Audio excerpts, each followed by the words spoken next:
Since we have the word competition as a keyword, all I think about at first is a quote by Charles Darwin: "In the long history of mankind, those who learn to collaborate and improvise most effectively have prevailed." And this holds true until today. We know that collaboration is very important, one of the most important factors for sustainable development. But what about competition? Competition is one of the most important fuels for motivation, for imagination, and for innovation. The world would not be what it is today without competition. One of the evolution biologists even said that without competition, maybe there is no evolution at all. So collaboration and competitions indispensable to each other. We have changes happen all the time, and it creates pressure on all of us, on all the creatures on Earth, and it forces us to change, to evolve. And we have heard earlier that climate change, increasing world populations, are the two biggest challenges that we are facing now, and we are responding. For example, to provide environmental-friendly energy technologies. But in fact, it is create another challenge to different groups of people. So let's talk about some of these issues that related to food security. Well, the biggest development in the past year was actually happened in Paris last year, COP21. It reaches the deal to peak greenhouse gas emission as soon as possible. But I'd like to show you this graph because it shows that we are moving a bit closer to more fairness in using natural resources. If you compare the CO2 emission level of 1990 to 2012, you will see that the biggest per capita emission country actually reduced per capita emission. But the South countries increase the per capita emission, so the gap is getting smaller and smaller. And this is one example of solidarity in the competitive world in terms of CO2 emission. Well, when we have changes that we don't have enough time to cope, we don't know what to do, the change can become crisis. But in Chinese, they use two brush strokes to write the word crisis. One stroke stands for danger, the other for opportunity. So President Kennedy put it very nicely. In a crisis, be aware of danger, but recognize the opportunities. Well, let's give you an example of the energy issues and how it related to food security issue.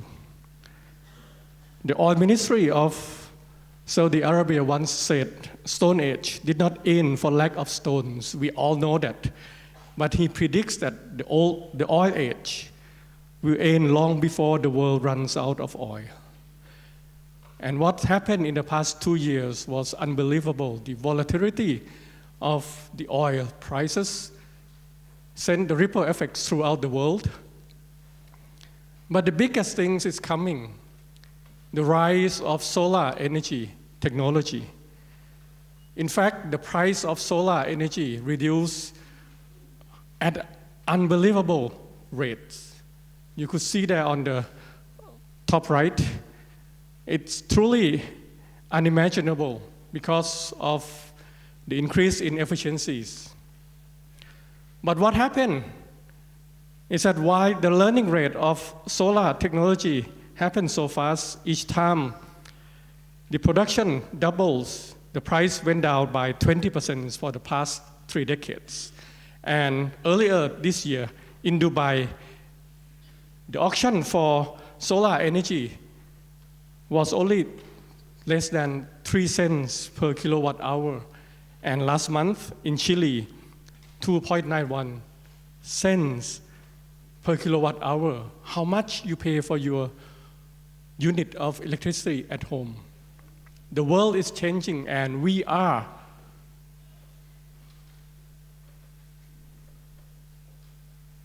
in need to adapt. What happened to the farmers? A big danger.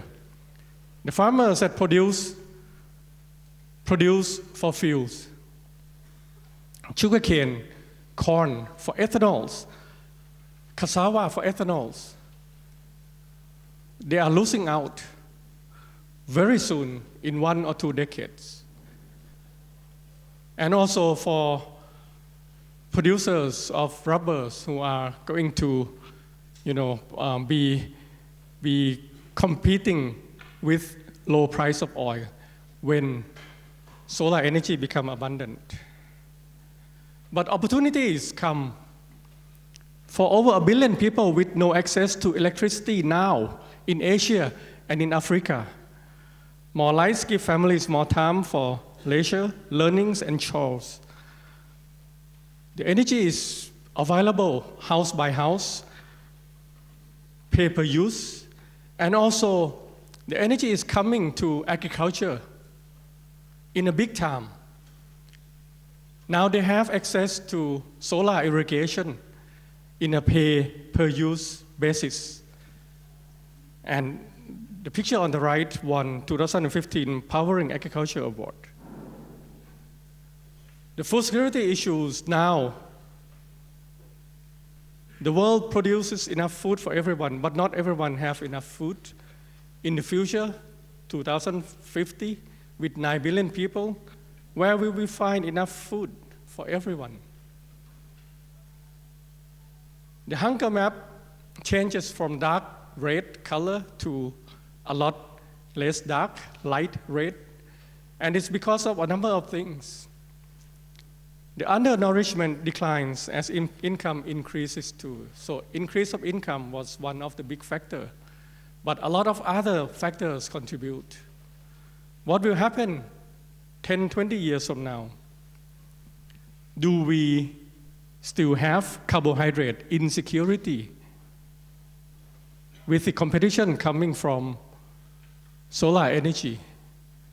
Do we need to shift our focus to nutrition security and to address biodiversity from indigenous vegetables?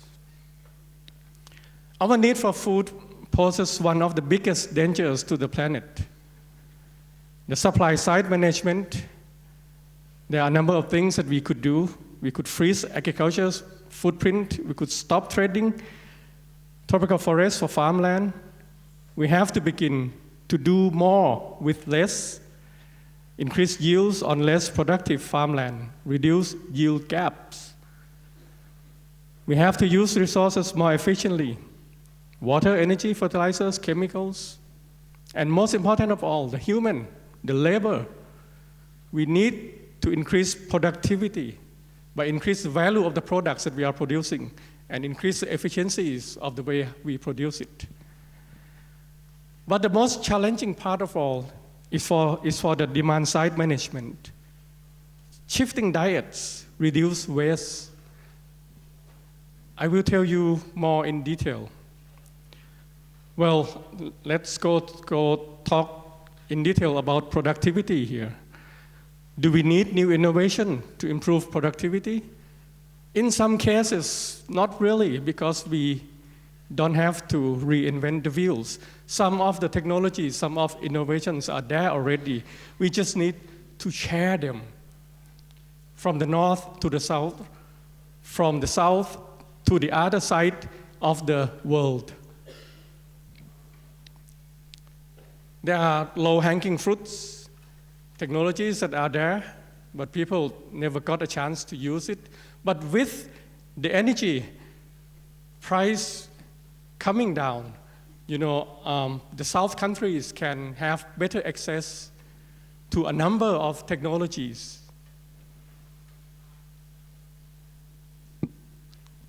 Well, coming to the demand side management, How about consuming more by less? If you look at this graph, on the x-axis is ecological footprints, and on average, the biocapacity of the Earth is 2.1 hectare per person. On the y-axis is Human Development Index by UN, and supposed to be better in a high development part if it is higher than 0.8.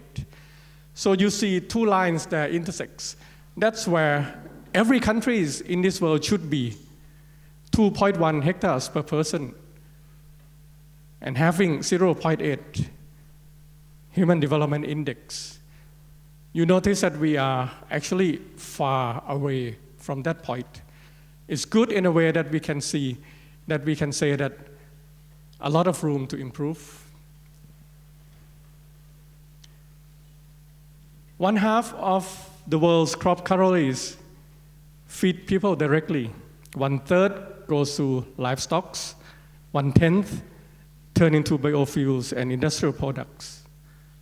100 calories of grain, if you use it to feed the cow, you get only 3 calories if you eat beef. So this is very huge. In order to reduce the big gap in the fairness use of resources, maybe we have to consider shifting the diets. The green color on the picture here are for agriculture to go to food, and the purple ones goes to feeds or industrial products. And things will change. I don't know how to predict it in the next 10, 20 years with the new disruptive energy technologies coming. We need to reduce waste. It's one of the easiest things to do.